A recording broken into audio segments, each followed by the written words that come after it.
For 1 week in the middle of the summer, a giant eye appears in the sky over the city. At the end of 7 days, it disappears as suddenly as it had originally materialized.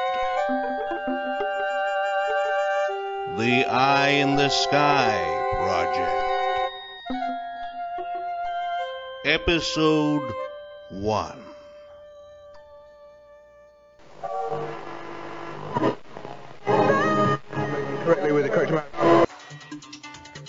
And we're back. You're listening to Fresh Talk right here on the city's only straight-talking talk radio, WTKR. I'm your host, Chip Charleston. For those of you who are just tuning in, I think you can guess what our subject is. That giant eye! 1 week, a giant eye appears in the sky, watching over the entire city, then out of the blue, it's gone. What was up with that? What was it? Why was it? Will it come back? We've got questions. If you have answers, give me a call. Oh, yes, hello? This is Fresh Talk. You're on the air. Hi, Chip. This is Sam. Hi, Sam. I mean, does anyone know what that was about? Well, I think that's what we're trying to find out. It's just freaky, you know? I don't know what's weirder, having an eye appear out of nowhere or missing it now that it's gone. I hear you, Sam. Does anyone else actually kind of miss the eye? At first I was scared, but after a while, this is kind of strange. No stranger than a giant disconnected eye hovering in the sky. Right. But after a while, I kind of liked having it there, you know? Really? Yeah, it was like I felt safer walking home late at night, almost like having a guardian angel? Right, exactly. So, now that it's gone?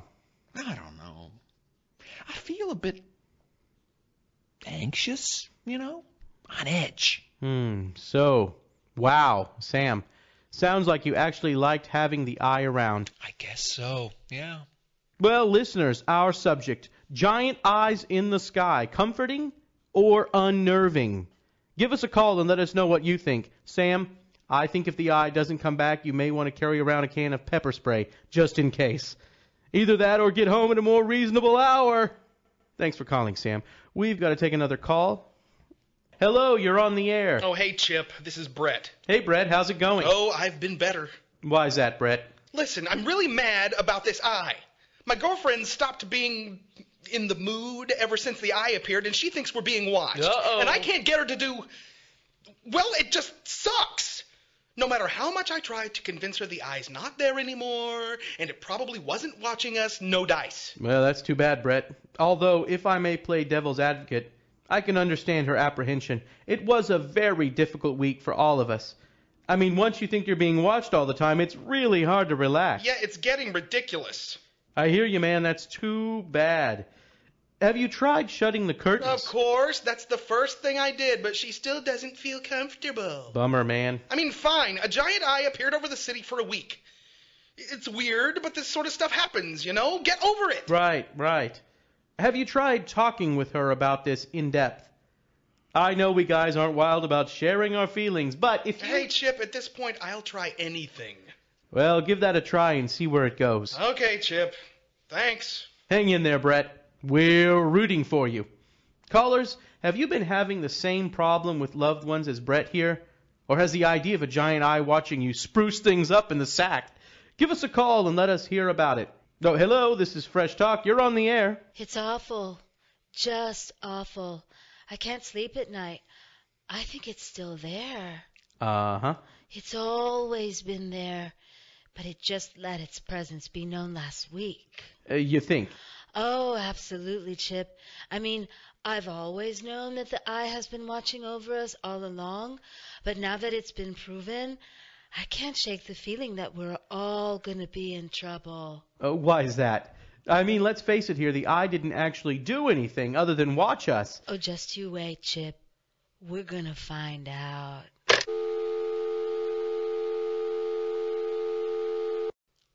Well, if that didn't give you the heebie-jeebies, I don't know what will.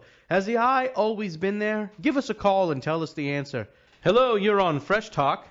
Chip Charleston. You need to stop allowing the public to spread unfounded and ridiculous rumors about a floating eye in the sky. Do I now? Who am I speaking to? Never you mind who this is, but I am here to tell everyone listening that there was no giant eye in the sky last week. It was an optical illusion created by cumulus clouds and gas emitted from weather balloons. Wait. I need to know. Are you with the... What you need to know is that this absurdity must end. People need to get back to their lives and forget about such nonsense as a floating eye. If you continue this dialogue with your callers, rest assured your FCC license will be revoked. Well, I don't think that you need to be so, hey, wait, is this Carl? This is a member of the U.S.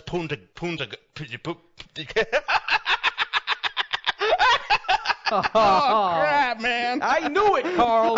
You got me, man. I had a hunch, you knucklehead. I couldn't resist, but man, I had you going there for a minute. Only for a minute, Carl. I should have recognized that effeminate voice anywhere. Effeminate? Hey! I'm just joshing you, Carl. It's always nice to get a call from you. Sure thing, man, anytime. Okay, later, man. Anyway, you're listening to Fresh Talk right here on the city's only straight-talking talk radio, WTKR. I'm your host, Chip Charleston. For those tuning in, giant eyes in the sky. Why are they here and what are they looking at? Give us a call and let us know.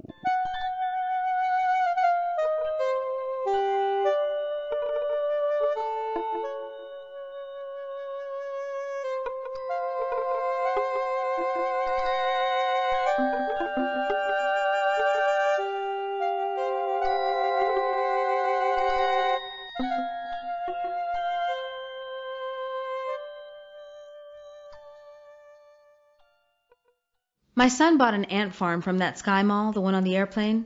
I took a sleepy pill and slept until the flight attendant, tapped me on the head. Robbie was already off the plane with my cell phone and my purse and had ordered an ant farm. When I came off, he handed my bag to me and said, "I thought you were dead." "So you left me?" "I wanted to get out before the medical emergency blocked the aisle. I had to pee." Was he being serious? A 14-year-old speaks in code, like a German sub. "I got an ant farm." "Your dad got you an ant farm? You know, he does that just to make me miserable. How'd they let you fly with those? I can't even fly with shampoo." "No, I got it with your credit card. Anyway, I don't think ants would pose a terrorist threat." "From your father, they would." We'd been divorced 4 years, divided into perfect halves. 2 years with Robbie's dad living near us in Dallas. 2 years with him living in Portland, Maine. I was relieved when he moved away. Robbie was furious, then mopey, then belligerent. He dyed his hair black at a sleepover. He grew long bangs over his eyes, which I actually liked since I couldn't tell if he was glaring at me. I had taken Robbie to Portland for Labor Day. He visited his father, while I went up to Bar Harbor to watch whales, browse for T-shirts, and eat ice cream. Down in Portland, Robbie's father would say things like, "Hasn't the bitch learned to cook? You look like a skinny vegetarian." When we were together, I was Babe. When we divorced, I was transformed into the bitch. I don't ever remember him using my name. Carolyn, that's my name. I'm 39. And my teenage son has an ant farm. He told me that it would arrive in 2 weeks, and that it cost $87 plus postage. It came 8 weeks later, not 2, and only after several calls to the manufacturer. It didn't come with ants or sand. It was called an antiquarium and was filled with blue gel. We had to order the ants, big red harvester ants that gave me nightmares. Whenever I felt an itch, I was convinced it was ants. I pictured them multiplying, filling up the glass and overflowing, getting into my breakfast cereal, my shoes, my tampons, covering me at night, 2 terrified eyes in a sea of ants.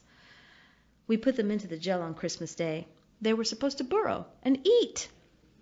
Robbie watched them for a week, clipping his hair back with a black office binder clip, and I watched him through the blue goo.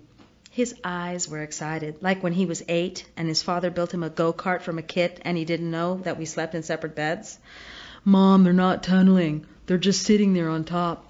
One of 'em's dead. We found out they needed starter holes, the beginnings of tunnels, to let them know they could dig. He clipped off the top and stabbed at the gel with a kebab skewer while I screamed, "Don't let them out! Don't let them out!" I must have stunned them because they stopped moving for the most part. Only one lonely ant made its way out. Robbie scooped it up on a piece of paper and slid it back in. These were worker ants. Worker ants, as it turns out, are all female. Trapped in the ant farm, they don't reproduce. They burrow and die off. I work in an art supply store, Scrappys, because our largest clientele are scrapbookers, largest in terms of numbers and individual size. Scrapbookers are the fat girls who wheezed through gym class and married well, with time on their hands to record the history of their family garnished with overpriced construction paper. The scrapbookers paid the rent, not the grateful artists buying their oil colors. January was busy at first. All those New Year's resolution artists buying watercolors and blank sketch journals. Then the flame of conviction flickered and went out, and February was bleak and boring. The ladies at Scrappy's busied themselves with Roy G. Biving the acrylics yet again, or talking about buying supplies with our employee discounts for projects we'd given up on 15 years ago. Worker ants, tunneling in blue gel, producing nothing, unaware of their mortality, garnished with overpriced construction paper. A few of the ants died each week. When there were only 8 left, Robbie named them, knew them each by habit or marking. They all looked the same to me, like other people's kids. I wondered if they were aware of Robbie, his eye in the sky looking down on them. His hair had grown out to reveal an inch of light roots under the black. Did they wonder what he was? A god? A god who watches ants to avoid social studies homework and his mother? Did they know that he kind of loved them? That he mourned each time one of them curled up in a chamber and stopped moving? Did he know that I knew? And did Robbie look up at my eye in the sky and know that I loved him? But that I sometimes curled up on the couch and stopped moving when he was gone? He would be gone. His father and I had come to an agreement over email that Robbie would stay with him over the summer. I would focus on a job search, maybe try dating, work on thinking about working on a painting. I counted out the weeks in dead ants. Rascal was gone, Robbie's least favorite. Then Jenny. Then Becky. Crossed off a list on a sticky next to the antiquarium. Then Loretta Lynn gave up the ghost. It was May. I wondered if they ate each other while we slept. Robbie went to his friend Peter's house for his last sleepover before the summer. Peter's parents owned a video production company. His mom used to do the news but had a bad nose job, so now she produced. They had a basement rec room that Robbie loved. He always came home with disdain for our condo. Peter has an air hockey table. Yeah, well, Peter's mom has a Michael Jackson nose. Peter's mom is fun. A kind of fun that I was not. He stomped upstairs to the bathroom and locked the door. What are you doing? I'm shaving my hair. With what? With your shaver thing. That's my leg hair shaver. He stopped and left a crooked mohawk down the center and part of one side. I got a call from the school. Kids were making fun of him. Robbie pulled it down over his left eye and watched the ant farm. Becky, too, was gone. Then Brittany. Then only Nancy Kerrigan was left, a fast little ant with fewer legs than the rest. And Robbie was leaving tomorrow. I can clean up that mohawk for you. It's fine. Your father is going to think I let you do that. You did. I could cornrow it for you. What's that? Braids, like rappers have. Let's do it. So I cornrowed his mohawk. It was the longest I'd laid hands on him since he was 7, when I had to wash off ceramic paints he had used for tattoos. When I was done with his hair, he checked himself out in the mirror and smiled. Cool. Thanks. He packed a duffel bag.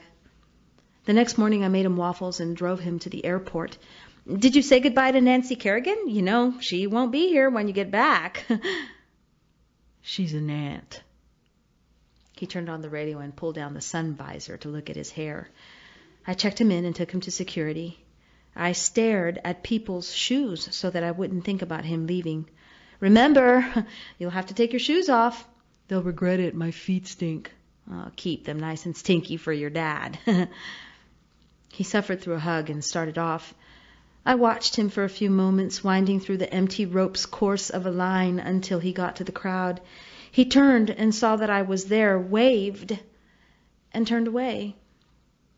Then he turned back and screamed, "Tell Nancy Kerrigan I said goodbye." For the next week I watched Nancy Kerrigan burrowing and resting, climbing the glass and pondering her ant universe. I wondered if God was watching me watch her, planning a miracle of longevity so she could keep me company during the long hot summer. On the 8th day, she stopped moving. I sat on the couch for a day, staring at the corner. I waited for my starter holes.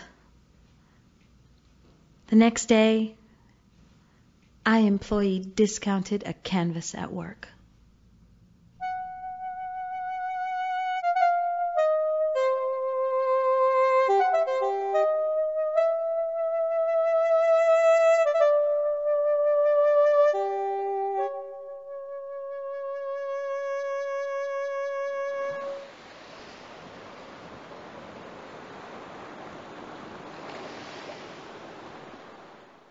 Sky sure is yellow. Yep. You think it's watching them or us? Don't know. Both, I suppose. Never blinks, does it? Nope. Seem like the tide's going out faster than usual. I don't know. You think they'll make it? If you mean when they get that last boat launched where the tide's completely out, they'll make it all right. If you mean will they escape, well... That ain't the last boat. What? I said that ain't the last boat. I got one hid. We can leave if you want to. I'll be damned. Hell, I've been planning to escape since the day they locked me up. All this week they had us busting our asses building them boats. I was figuring out our getaway. That's what I was doing. I got one hid if you want to go. I don't know, man. Them folks ain't escaping nothing. Where are they gonna go that the eye don't see them? Besides, with them gone, we ain't technically prisoners no more. What do you think about that? I think we better off back in our cells instead of out here on the beach where it can see us. You think it can't see us in our cells? Oh, man, don't talk like that. You spooking me. It's crazy, huh? Crazy times. Crazy times. You think it's getting bigger? The eye? Nah. You sure? It's bigger than the moon. It just looks big because the boats are almost out of sight now. Can't hardly see them no more. Nope. Sure wish some clouds would cover it up so it would stop looking at us. So, you want to go in my boat? Nah. Why leave now? Everybody else is gone. We ain't locked up no more. We got the whole place to ourselves. Sky sure is yellow. Yep. Whoa. Did you see that? What? It blinked. Don't shit me, I man. ain't shitting you. Look. There. It did it again. Oh, shit, it's gone. What the fuck? It's gone, like it was never there. Jesus. Where's your boat? Huh? Where's your boat? Hid, sunk in the lagoon. We gotta get it out, man. They'll be coming back now that the eye's gone. We gotta split pronto. We gotta get that boat.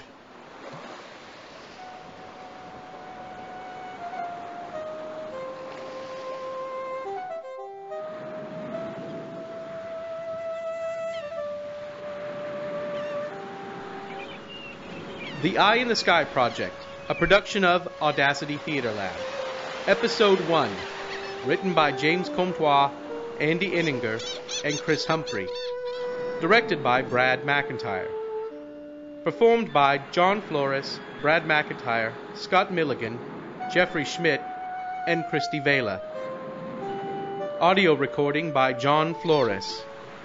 Original music produced by Chris Humphrey. Eye in the Sky Project, Episode 1 is a registered trademark of Audacity Theater Lab. All rights reserved. For more information about the Eye in the Sky Project, please visit audacitytheaterlab.com.